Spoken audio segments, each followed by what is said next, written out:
great on the computer. I don't like the classic characters done on computer. Cinderella, Snow White, Mickey, stuff. They don't look right to me. They look like they're made out of plastic. So I shy away from that. When I paint, I try to paint the traditional way. So unfortunately, I'm thinking once I'm gone, I think it'll go mostly to existing computer art that they have on hand. Or they may bring in someone from our merchandise division, but there again, it'll be all computer because nobody in merchandise paints. So unfortunately, unless they want me to work freelance, and then I'll make some real money, you know. Any other questions? And then we got to get our raffle going. Are you doing anything in the new fantasy land? Am I doing anything what, Trent? In the new fantasy land. In the new fantasy land? Yeah, no, that's mostly our Imagineers work. Imagineers used to come to me a lot, but my workload has been so heavy, especially like with Cruise Line and advertising and stuff, they kind of stopped coming to me because every time they come to me, I don't have time to do it. So that's pretty much left up to the Imagineers. Even with the design of the ship, I'll do supplemental stuff, you know, brochures and menus and stuff like that. But the design of the ship is pretty much the Imagineers. The only thing they picked up that's still mine, and it's on the Wonder of Magic too, is the little Mickey hand on the elevator. That's my hand. Okay. We have one more here, Trent, I think. You can speak. I can maybe hear you if you talk out loud.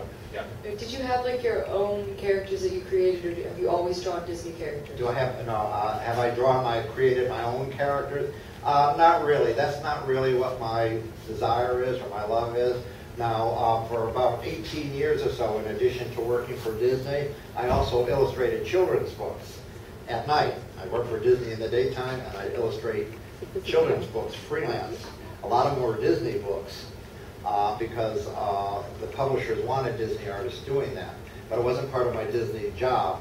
And in the daytime, I'd be working for Disney. At nighttime, I'd be working for the publishers, like Golden Books or Western Publishing or Random House. And in doing some of those books, I had opportunity to create characters.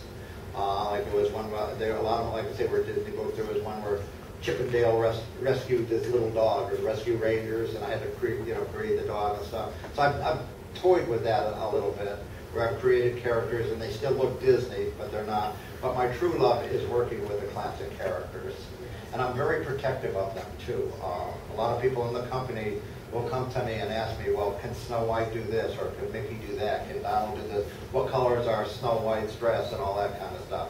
And I'm very, very protective of the characters. I do see some character art out there that makes me cringe, but I can't control everything, you know. I remember, got time for one quick story? Yeah. Okay. I remember after I started, after we moved, we were in the tunnel for about 1.5 years after I started working there.